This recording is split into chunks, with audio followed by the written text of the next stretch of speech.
asalaamaaleykum sama gars yi ñu ngi amal mbégte ak contentement bu yaatu dellusiwaat yéen ci seen concept Sublime Confidence comme ni nga ko waxee tout le temps rek Sublime Confidence di concept boo xamante ne dañuy relater ay faits divers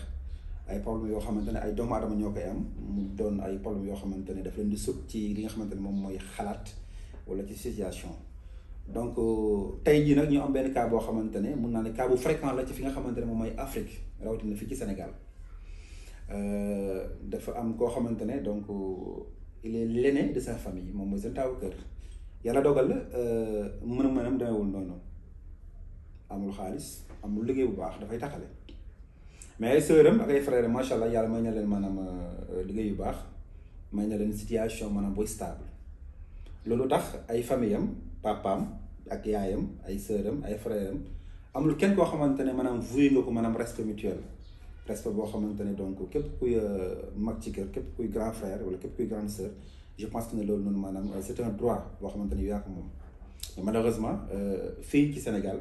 bu fekkente ne maanaam da ngay sax taawu kër mais bu dee amuloo maanaam situation bu baax bu fekkente ne amuloo xaalis bu fekkente ne amuloo liggéey bu baax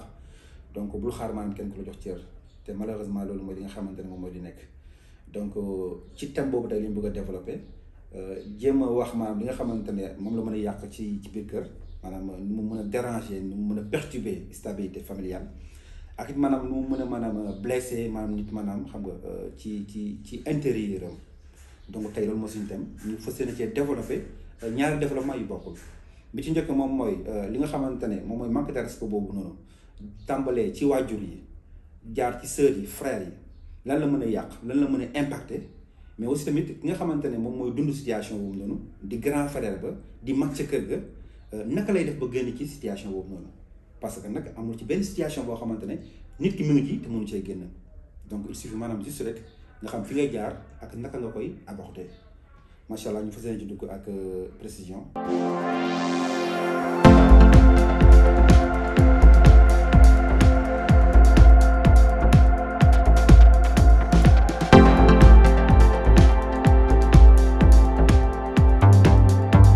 parents yi. ñi ngi rajaxe kër yi ñi ngi jaxase famille yi yenn parents yi nag moo tax may wax parce que am na parents yoo xamante ne ay phase lañ dañuy dajale seeni doom am na parents yoo xamante ne seen doom lu mu joxe maanaam ak ki nga xamante ne joxewul kenn du ko xam ci moom lay yem parents yooyu mooy parents yi nga xamante ne defar moo leen tax a jóg parents yooyu mooy parents yi nga xamante ne dañuy préparer seen départ parce que loolu gis dafa am chronologie dafa am logique bu muy demee àdduna noonu la. donc bu fekkee da nga am ay doom pour man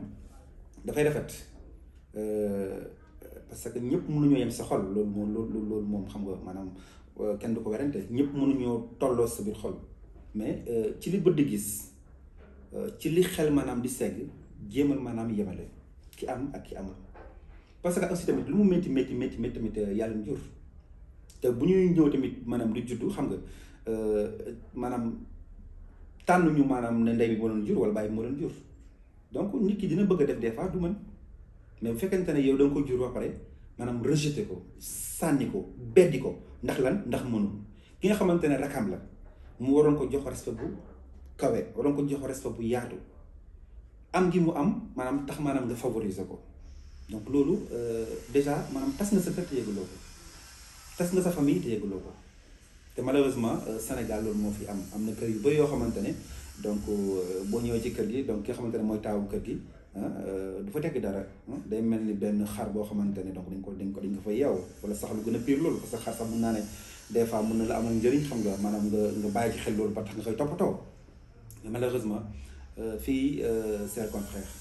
te nekk na situation boo xamante ne pour man waajur yi maanaam ñu ñuy premier responsable yi parce que bu fekkoonte ne maanaam jël nañu mag teg ko ki ci topp ci ku ci topp ci ak lu métti ñu gérer ko parce que comme li ñuy wax rek maanaam póotum biir nekk warta génn biir nekk loolu mooy dëgg. et pourtant bu ñu comprendre maanaam àdduna naka lay projeté bu ñu comprendre maanaam àdduna naka lay doxee ak naka la mën a tourner on ko wax très souvent. àdduna maanaam butur nga lañ la des fois nga teg sa loxo fii teg gi fekk du moom mën nga favoriser kii défavoriser kële mais yàlla ak ay mbiram benn bés ñëw rek da nga maam kii gën a tekki gële kii gën a lii kële moo tax des fois nga gis situation yoo xamante ne doo xam noo koy expliquer benn nit xam nga bu jékki-jékki tekki bon beddi ay waajuram xam nga bàyyi ay frère am bàyyi ay sœuram donc am sax ñu koy sikki des fois fekk amaana peut-être dafa nekk rancunier dafa nekk nit koo xamante ne du fàtte mais loolu nag bon man de ma part maanaam conseillé ma ko nit parce que pour man nit moom rawatina say waajur quel que soit lu ñu mën si def si àdduna tamit bu la yàlla ubbilee wërsëg tamit maanaam da nga war a bàyyi leen xel bu baax a baax parce que loolu mooy logique nous sommes des Africains mais aussi tamit nous sommes des croyants ku ci nekkul musulman tu es chrétien donc loolu day am des fois ñu bàyyi xel ci loolu bu baax kii am tey ak kii am suba mën nañoo bañ a doon benn li xew tey ak li xew suba mën nañoo bañ a doon benn donc yow père de famille bi yow mère de famille bi jéem a la yemale say doom ngir ëllëg maanaam que nga fekkee nga ñàkk fekkee parce que bu fekkente ne maanaam da nga ñëw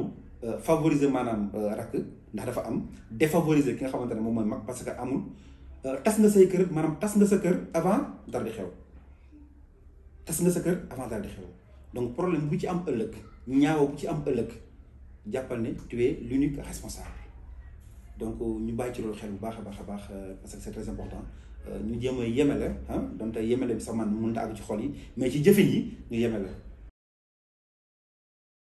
bu loolu weesoo nag ñu fas yéene waxtaan ak ñi nga xamante ne ñoom ñooy taawu kër yi ñi nga xamante ne ñooy caatu kër yi ñi nga xamante ne moom mooy jeunesse bi. dëgg la maanaam képp ku ñëw ci àdduna bi maanaam foog nga jaar maanaam ci ñaari jëmm loolu mooy logique bi foog nga jaar ci ñaari jëmm papa ak yaay mais tout d'abord defal ci sa xel ak sa xalaat ne loolu jaaruwaay la maanaam ci logique mais muy sa papa muy sa yaay amul kenn ci ñoom ku ci yore sa réussite yow kenn yore ko maanaam ku dul yow gannaaw yàlla nit ku nekk dafa war a maanaam pare pour am lu baax nit ku nekk dafa war a aspirer maanaam pour échelonner nit ku nekk dafa war a aspirer maanaam pour avancer ci laay fam mooy logique bi parce que képp ko gis ci àdduna moo xam mu ku doon ku baax ki ku bon ki ku ñàkk fayda ki ku am fayda ki ku mën ci doon bëgg na oto boobu rafet bëgg na kër gu rafet bëgg na jabar ju rafet bëgg na jëkkër ju baax ainsi de suite bëgg rek doyul déedéet bëggal ceeb toog na ceeb laa bëgg nga xam di nga am ceeb doo ko am soo bëggee ceeb da ngay dem marché nduggi baa nga joxe da nga maam ñu toggal la donc il faut que maanaam ñu jëm a génn maanaam ci situation bu ñu nekk da ngay dem ci mbedd mi gis ay jeunes yu dajaloo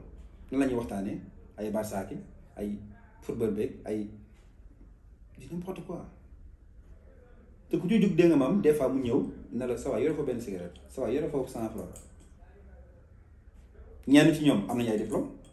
am nañ maanaam ay bachelier lañ ñenn ci ñoom amuñu sax maanaam jànguñu sax mais au lieu ñu maanaam ñu jéem a toog xalaat lan lañu war a def ba mu génne leen ci déedéet werante ataaya toog ci mbedd mi ba 5 heures du matin dem tëddi yeewu midi mais avec ça nekkal taaw nekkal caat nekkal ku la neex kenn du la respecté am na it ñoo xamante ne duñ def loolu mais jéemuñ ci seen bopp dara nit da ngay jéem ci sa bopp dara li ma bëgg maanaam ñu approuvé ko mooy la croissance fait partie de la vie. Si quelque chose ne se développe pas, mais il meurt. Nit il faut que nga jógee ci plan A jéem a dem ci plan B loolu mooy yoon loolu mooy logique bi nit ku nekk war nga poser la question mais man fan laa nekk tey li ma bëgg est-ce que am naa ko man nan laa war a mel man est-ce que li ciy am war moo ko mën a am di bàyyi xel maanaam ñi nga xamante ne ñi ngi évoluer ñi ngi avancer ñi ngi réussir pour loolu dafa am lu ñuy woowee un point de départ bi moom mooy lan moom mooy d'abord il faut que tu te poses la question man fan laa nekk mooy benn bi deuxièmement nga ne man fan laa bëgg a jëm déjà am nga schéma bu leer déjà am nga repère léegi mu des lan mu des nga développé naka ngay def maanaam pour jot li nga xamante ne moom si càkkutéef lan moo si càkkutéef tu veux réussir lan moo si càkkutéef tu veux devenir quelqu'un lan moo si càkkutéef tu veux devenir une personne respectueuse loolu mooy base bi. li nga xamante ne moom moo di réussite dëggul fenn xam naa ñoo xamante ne seen maamaati maam ba ci seen waajur mos ñoo tey million bu dajee te fii may wax ak yéen ay milliardaires lañu. il faut que nit ki nga gëm sa bopp nit ki dafa war a gëm sa bopp bañ di bàyyi xel ñi nga xamante ne ay déchets communautaires lañu déchets communautaires. ñan laay wooyee les déchets communautaires mooy saa yoo jugee pour entamer benn mbir pour génn ci saa yoo jugee pour dëgmal li ñuy wooyee réussite di nga dégg baat yi mu yan baat ah non booy bu sonal sa bopp man sa waay lii maa la si jiitu xoolal def naa ci lu ne teg jëriñu ma dara bul sonn da nga yàq saa si rek nga yàq sa xaalis wala ñu naan la non booy yow tamit la moo fi jar lii gars doo toog fii gérer li ngay gérer non sa waay li moom jar ko bàyyi lii sa waay risque la de ak yu mel noonu yu bare ñii dañu jàkkaarloo yow carrément ne la non lii nii booy doo ci génn bu leen déglu parce que bokkoo leen vie parce que bokkoo leen destin parce que bokkoo leen jaar-jaar est-ce que yow motivation bi ne ci yow mi ngoon ñoom ci départ ba est-ce que ñoom bu ñu jugee maanaam pour réussir est-ce que jom fulla jàmbaar ak fayda mi ngi woon ak ñoom est-ce que demuñ ba ci biir ñu trébuché est-ce que demuñ ba ci biir ñu abandonné y a des tas de questions à se poser donc bu jugee maanaam jublu dëgmal li nga xamante ne mooy yoonu réussite bu la dara téye ndax kat tout est possible damay faral di dégg maanaam benn kilifa diine bu mag di wax naan yàlla loo ko ñaan maanaam ci loolu lay defal boo indee kaas ne quoi fii laa bëgg nga may ma dala koy defal ba mu fees jox la nga def am keneen ku ñëw indi paan ne quoi paan bi laa bëgg nga def ma ci da ci def paan ba mu fees nit da ngay rëy bët mooy lan moom mooy di bàyyi xel ñi nga xamante ne say morom lañ te ñu réussir dans leur vie ñi nga bàyyi xel ñi nga xamante ne say nawla lañ te ñu réussir dans la vie nit ki boo bëggee avancer da ngay xool yow ñi la tane dafa am dama faral di dégg benn proverbe ñu naan nit ki maanaam bul xool ñi nga tane xoolal ñi la tane mais c'est faux jamais de la vie j'ai pas besoin de regarder ceux qui sont derrière moi mais ça me fera que reculer pourquoi regarder derrière nous non dafa dama dégg ay proverbes yoo xamante ne wala ay wax yoo xamante ne bon je me dis que ne ñii bu ñuy xalaat lii wala bu ñuy wax lii est-ce que réellement nekkoon nañ seen bopp ñu naan ay bul xool ñi la tane xoolal ñi nga tane échec bi gën a rëy ci àdduna mooy loolu échec bi gën a rëy ci àdduna mooy di bàyyi xel yow ñi nga tane mais ñi nga tane yaa leen raw il faut regarder haut sur la lune c'est ce qui est logique bul xool mukk ñi nga tane daf lay delloo ginnaaw xoolal ñi la tane ci gis-gis nag bu positif ci gis-gis bu rafet ci gis-gis maanaam bu lay yóbbu ci bëgg li ñu am dans la positivité dans la dignité c'est très important bari na loo xamante ne ñu loolu mënul di freiner maanaam ci seen ambition dafa bëri ay baat yoo xamante ne ba ci ay lu jot yomb am na sama benn xarit bu tudd Cheikh Mbacke ndeysaan je me rappelle temps yi nekkee gën a nekkee xale donc dana wax naan mais sama waa ji mais ñun am nañ sikkim am nañ sikkim léegi ay grand lañ te ba léegi affaire yi leerul quoi xam nga te nee nañ lu jot yomb ça fait des années nostalgique de beaucoup de choses macha allah maa ngi fàttaliku suñu reeroon ba pare donc fa la ñuy nekk di bëri ba ay 4 heures du matin de vrais amis macha allah donc mooy loolu mais revenons maanaam à notre mouton. Gis nga am na ay baat yu bëri yoo xamante ne day freiner nit lu jot yomb ay yoonu ndaw du gaaw yoonu ndaw su gaawul yoonu kan ay gaaw ah yoonu ndaw bu dee gaaw ban yoon ay gaaw yoonu paa wala yoonu màgget lu mu màgg mais soyons raisonnables soyons logiques soyons positifs envers nous-mêmes yoonu ndaw su gaawul ban yoon ay gaaw li gën a tardé maanaam Afrique genre croyance yooyu bokk na ci c'est des croyances populaires négatives qui freinent les jeunes qui freinent les gens ambitieux non bu leen tax foofu yoonu ndaw daa war a gaaw lu jot yomb bu ko fa xaar jugal wëri ko boo ko wëriwul doo ko jot non doo ko jot nit da ngay bañ a jommal sa bopp lenn parce que li tax moom mooy tu es un être humain nit nga te yàlla moom moo ne sama xalifa ci kaw suuf mooy nit loolu la yàlla wax léegi nag bu fekkente ne yow maanaam da nga génne sa bopp ci xalifa yàlla yi yàlla moo wax moo ne sama ki muy représenté ci kaw suuf c'est l'être humain ñaata créature ñoo ne ci àdduna bi ay xare ki bëy ki nag lu nekk mais nit rek moo koy jël rey ko lekk ko te dal ko ci fekk mais jàppal bañ ñu dégg maam xosi ko mais police ngay fanaane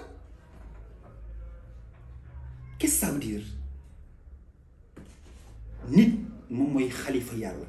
nit moom mooy ki war a am lu baax nit moom mooy ki war a développer maanaam sur le plan social nit moom mooy ki nga xamante ne mu war a am oto bu doo génne tey di jar 150 millions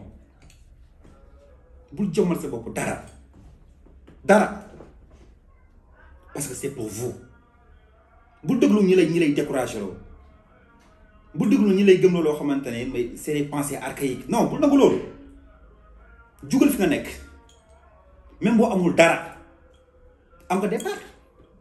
sa départ lan la am nga ay loxo am nga xel am nga xalaat bu rafet amul ci àdduna benn moment ci dundu nit ki boo xamante ne mënta créer entreprise amul yorol 100 francs yorol 100 francs yorol 1000 francs ñaata nit lañ gis ñu démarré ci ay jaay picc ay ñoom jàll picc jàpp picc jaay xëy nekk dégg nga maam un millionnaire. Il y a beaucoup de gens yoo xamante ne donc si zéro lañ déparé ba fi ñu àgg tey je peux citer ku ci mel ni Bougane Gueye Dany il a été employé à Walfadjri xoslu na mais tey jii mu ngi taxawal ay mbiram est-ce que bu gëmoon ne daa war a dee ci liggéeyal doomu aadama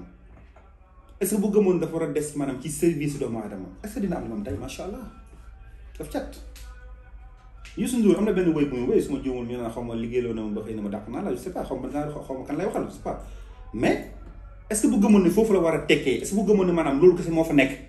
est-ce que tey dina am TFM RFM ah l'observateur ainsi de suite macha allah daf cat ku ci mel ni Thione Niang mais c'est un exemple pour tous les Africains gis nañ li mu def aux États-Unis nekk un jeune sénégalais gëm boppam réaliser lu kawe ba président xam nga des États-Unis dégg nga maam jël ko teg ko ci kanamam xam nga ñu liggéey yu rafet donc amul kenn ci àdduna bokkal fu la neex dewnal séeréer njaago saraxule tukulóor bambara lu la neex doon ko mais defar sa bopp ne mën nga réussir ci sa life bul am benn diplôme bu la neexee bul sax mën a bind A bu la neexee mais wallaahi boo ko gëmee yow yaay employé ñi am bac ñi am doctorat ak ñi am licence y a des preuves tout le temps di ko gis amul benn côté maanaam boo xamante ne maanaam am na sens interdit ki am doctorat bu ko gëmee mun na nekk un multimilliardaire ki am licence bu ko gëmee mun na nekk un millionnaire ki amul dara bu ko gëmee mun na nekk un multimilliardaire adduna bi loolu la Akon un pays de 52 états ñoo xamante ne mu nga nekk doomu américain juddoo États-Unis màggee fa pour nga am album bu persémé loolu problème mu gën la ku di laajal ñoom 50 Cent ñoom Eminem ñoom Beyoncé épreuve lañu mais lan moo ko indi tey maanaam fi mu toll parce que dafa gëm boppam sama gars yi bu leen ci kenn nax nit da ngay gëm sa bopp fexeel maanaam ba fi nga nekk ren non fexeel ba dën bu mu la fa fekk ci naka mooy boo nekkee ci ñaar dërëm ren non mais fexeel balaa déwén nga nekk ci 100 francs mën naa ne waaye nag attention toog ci mbedd bi dinaa ataay ba 4 heures du matin du la ko may toog di xaar ku la dimbale du la ko may toog di xaar ku la woo ne la walla embauché nañ la fële du la ko may da ngay jug avec les moyens du bord wax naa ko sànq moyen bu njëkk ci yow mooy am nga loxo am nga tànk am nga xel am nga xalaat. C'est en forgeant que l'on devient forgeron c'est très facile maa ngi toog fii nii Baobab donc maa ngi bëgg a dem Ndakaaru wala maa ngi Kër Mbaye Fall maa ngi bëgg a dem Rufisque ok bëgg baa nga fa mais bëgg doyul bëgg doyul gannaaw ba nga bëggee ba pare lan ngay def da ngay teg outil yi lay yóbbu ba fa nga bëgg a jëm chaque jour ñu defoo maanaam naturellement sans que ñu rendre ci compte il faut que nga souple dans la vie il faut que tu sois souple lu tax mooy obstacle dafa bëri mooy li ma waxoon sànq rek foo nga doon jàmbaar nag ak fit duñu benn ba tey duñu benn mais jàmbaar la ñan la jàmbaar moom moo lay pousser xam nga au bout des efforts jàmbaar moom moo lay yóbbu fa nga bëgg a àgg jàmbaar moom mooy tax doo abandonné il faut que li waat ne la croissance fait partie de la vie bu leen des ci seen xale bu leen des maanaam ci seen biir kër bu leen des ci seen penku yaay sur le plan logique laay waxee génn leen kër yi génn leen néeg yi bàyyi leen baraada yi maanaam ci waxtu yi nga xamante ne nga war a jug maanaam ngir ut li ngeen am bu ñu des maanaam ci suñu chaise bi nga xamante ne chaque jour ci la ñuy toog déedéet dañu modifier chaise bi def ko ay dàll dox ci ba mu jeex tàkk damay gis des fois ñoo xamante ne dañ naan waaye saa man ut naa liggéey ba sonn aw ma lan moo tax parce que dañuy dem si benn entreprise ne dañuy journalier yow bu ñu leen pointé wu ñu ñëpp ñibbi toog maanaam nit ku gën a ñàkk ambition mooy loolu dem entreprise bi jël ma ah saa waay pointé ñu ma tey ñëw toog ah saa waay tey jobloo waaye jaan tey pointé wuñu ma ok nga war a dundee noonu maanaam ba kañ ba am 50 ans 100 ans nga dund ba dee doo réaliser dara waaw il faut que tu sois le maître de ton destin il le faut parce que kenn du la fekk fa nga toog di la jox bant di la jox loxo naan la jugal kenn du ko def ku ko def tamit c'est justement pour un temps boo demee ñu journalier yi pointé wuñ la nga def ko 3 mois 4 mois man des fois je me pose la question ni que nan lay journalier yow maanaam pendant 20 ans gis naa ko les journaliers pendant 20 ans wala nga nekk ci benn nit di ko liggéeyal yow yaa am expérience bi yow yaa am xam-xam bi nga nekk fa plus de 50 ans 20 ans 30 ans gis naa ko je l'ai vu ay grands yoo xamante ne donc depuis bi ñu xale ba léegi ñu ngi liggéeyal benn nit xalaatuñ sa maanaam jëm a créer seen entreprise xalaatuñ sa maanaam ce qu'on appelle l'autonomie moom seen bopp demal seen bopp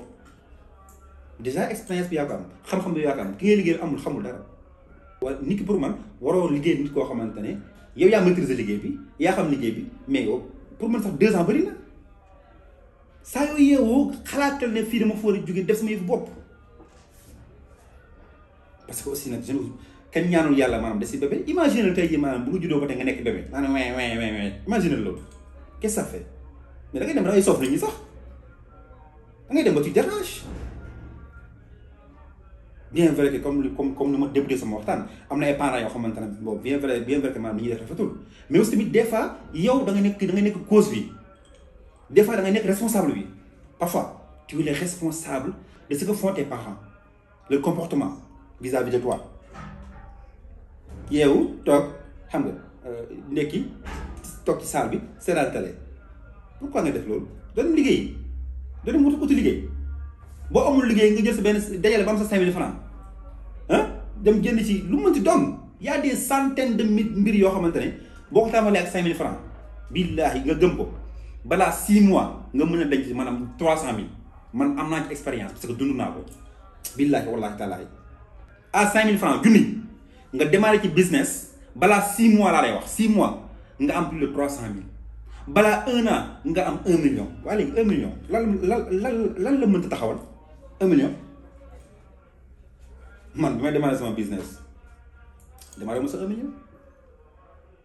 mais ñu ngi sant yàlla macha allah alhamdulilah ñu ngi sant yàlla tamit saa yu ñu yeewoo dañuy jéem a aspirer maanaam le meilleur nit da ngay gëm sa bopp man loolu laa gëm da ngay gëm sa bopp jéem a avancer sa life bañ a xaar kenn waaw kii di sama mbokk la waaye kii de moom